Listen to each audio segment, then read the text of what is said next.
Welcome back again, adventurers, to Let's Play Biohazard 3 Real Survival. And in the last episode, Jill and I managed to make our way into the depths of Raccoon City Park, encountering zombies, more hunt betas, and some sliding worms in a sewer passage. But more importantly, we actually learned a bit more about the Monitor's mission within the ranks of the Umbrella Biohazard Countermeasure Service, and of course, confirming our suspicions that Umbrella had at least a few members of their own organization sort of planning their actual, well, goals and ambitions, shall we say. Under the pretense of evacuating the citizens of Raccoon, the monitors or the supervisors, of which Nikolai Zinoviev is one such individual, were actually observing and cataloging the UBCS's combat data against the zombies and the other bioorganic weapons produced by the T-virus. Yeah, by now pretty much explains why Nikolai was typing on his PC when he was dealing with the now dead Murphy Seeker back at the sales office. We thought he was recording the transmogrification process, but in reality he was pretty much sending information straight to the Umbrella Corporation, or at least one of his handlers at the corporation. Because though Nikolai may be a monitor, we don't quite know where he fits in the Umbrella hierarchy, though I don't imagine it's that high up. Although, having said that, given the fact that he is actually privy to what the T-virus is actually meant for, maybe he is actually in a fairly well-off position as far as he's concerned. But getting back to Jill and myself, we kind of have to do a bit of backtracking because we've reached what appears to be the gate leading out of Raccoon City Park. Unfortunately, it's locked, and the key that we got from one of the dead mercenaries is not for the gate, but for the Raccoon City Graveyard, which appears to be our next destination. Which means that we're going to have to make a beeline all the way back from the eastern area of the park, all the way back along here to the west area. That means going back through the sewer passage where we caught yet another glimpse of the giant worm that we briefly encountered just outside of Lonsdale Yard. So, yeah, we're going to have to fight that thing sooner or later. Consider it intuition foreshadowing. Of course, we still have to deal with the zombies on this bridge here, but we actually did fairly well against the hunter betas. And that brings up an interesting observation. Given the fact that they're slightly more agile than their alpha counterparts, perhaps the mutations and the tumors means that they're actually more susceptible to firearms. Of course, that being said, Jill is yet to encounter the hunter betas, which Carlos did in the now destroyed hospital.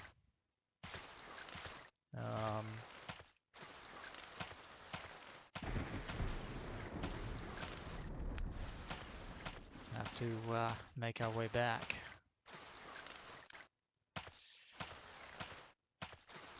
But we're still fairly well equipped against hunters, and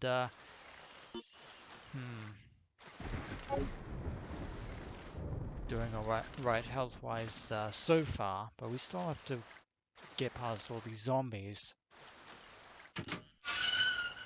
And I may or may not to resort to ammunition. Probably might. Um, hmm.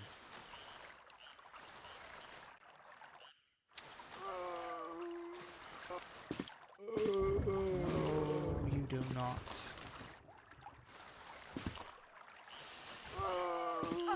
No, trying to bait the zombie never works. Oh my god. Oh.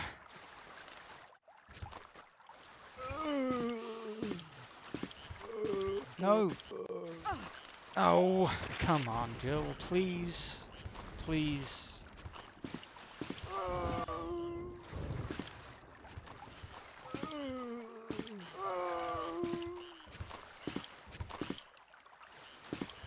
Okay, avoided you. That's fine. That's totally fine.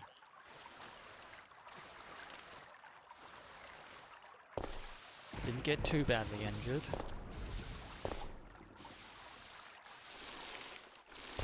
And more worms. I'm gonna run up the stairs because that one's gonna leap out at us.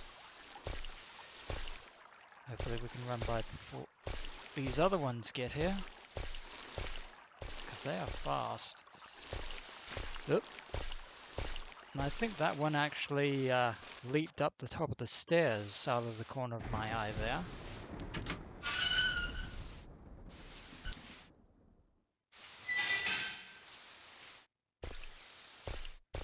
Nonetheless, we're back here, and having already drained the pool, we can actually run through the shaft around here.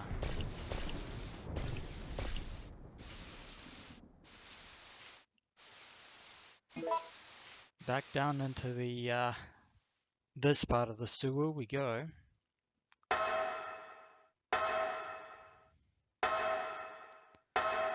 The sewer system is definitely quite extensive in the area, and there are spiders down here now. Oh my word! Oh my freaking word! Oh. No. Okay, good. Managed to avoid that. So avoid. Oh, there's one right there. Oh, and that was a ladder. Almost ran straight past that there, Joe, but okay. Was not expecting spiders down in the sewer here.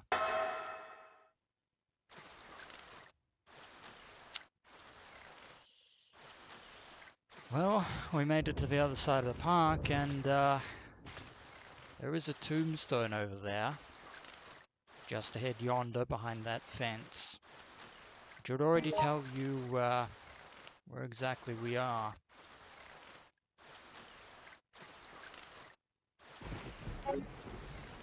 Yeah, welcome to the Raccoon City Graveyard. Why it's being kept here at the park is beyond me, but something tells me we're going to have to be very careful around here. Very careful. Oh. The zombies are crawling out of the woodwork left, right and center. The recently deceased are coming back.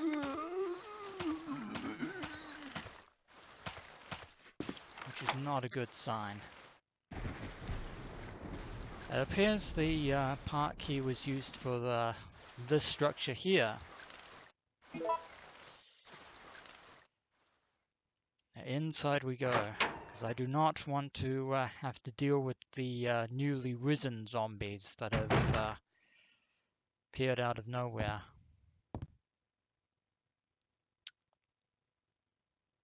And lo and behold, gunpowder. Two sets of gunpowder, which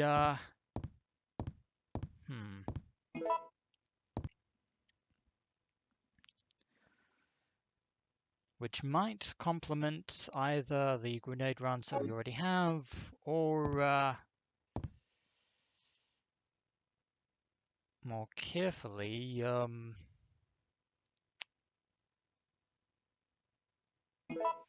probably more sensibly, freeze rounds. Freeze rounds are probably definitely going to be a good thing. So mix up 2 batches of C gunpowder.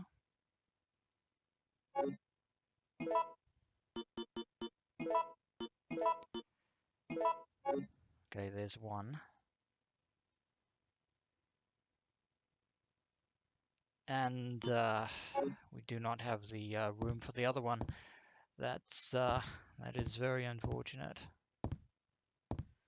Come back for that later. But that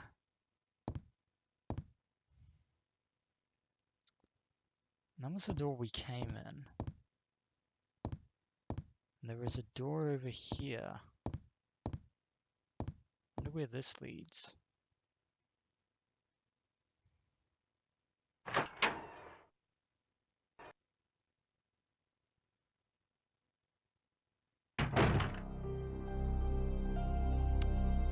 Aha!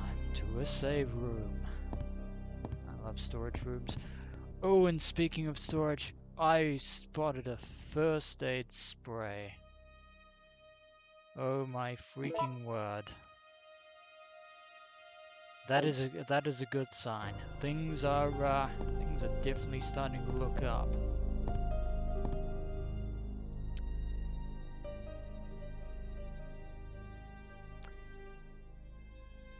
Yeah, I'll let you work that one out. But I will not say no to a first aid spray. You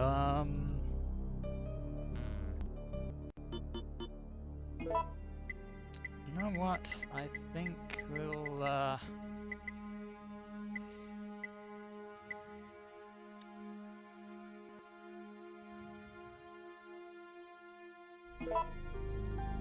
I'll store the eagle in here for the moment. Go back for that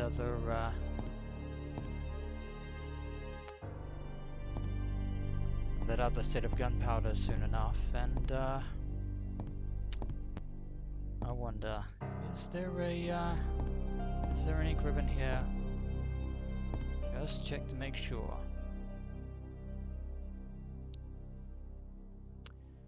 No, there is not. There is sadly no ink ribbon, unless there is one right next to it, which I doubt, sincerely doubt.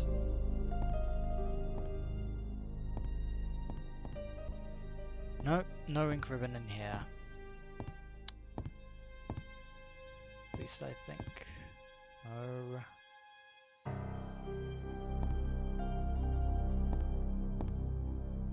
No, there is not. Oh well.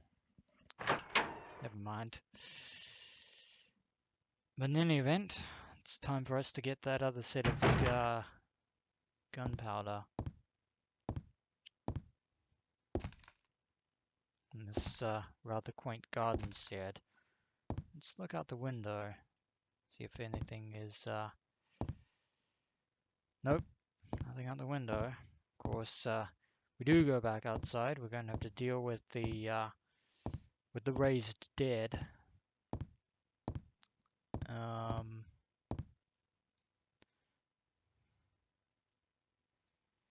Gunpowder B. We'll take, and then take the gunpowder A.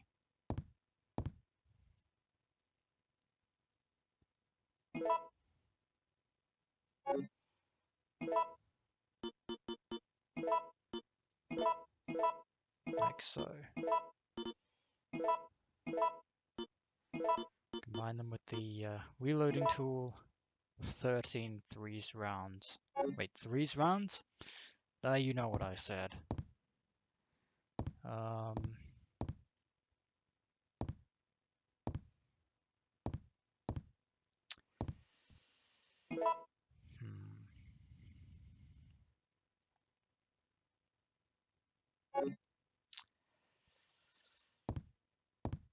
Doesn't appear to be anything else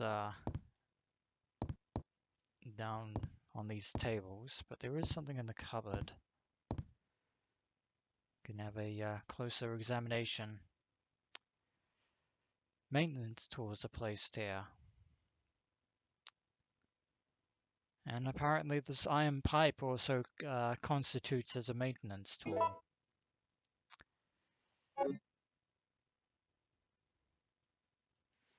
Exactly why it's here is might be alluded to if we examine it. An iron pipe for gas piping. It's tough and long enough to be used as a pry.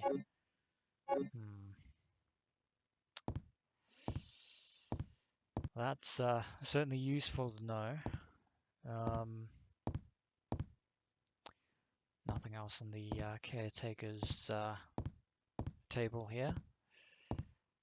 But there's something on the soil drum.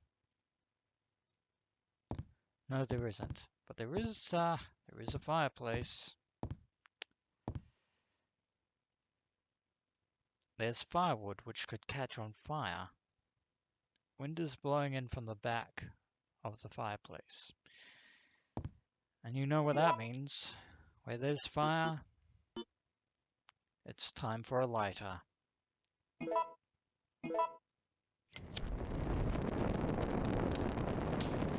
That wood actually catches rather quickly.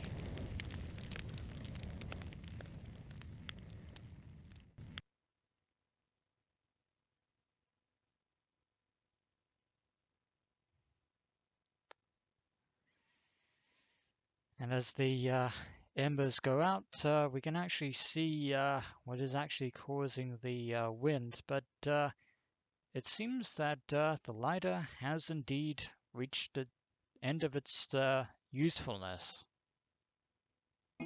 As a result, it is gone forever.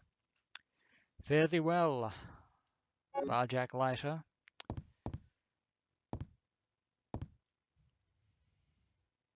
A light can be seen from the back of the fireplace. Now that is rather interesting, because if you remember just moments ago, Jill's appellation of the iron bar, or the iron pipe I should say, not iron bar, can actually be used as a pry bar of sorts. Of course, Jill is actually planning on using it to smash in the wood first.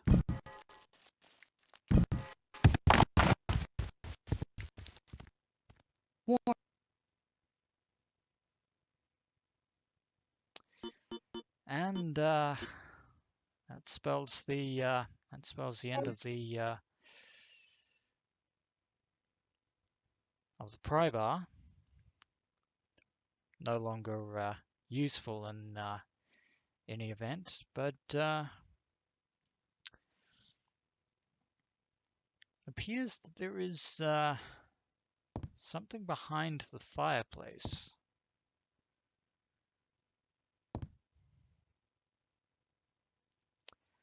Let's examine it, shall we? We can actually go inside.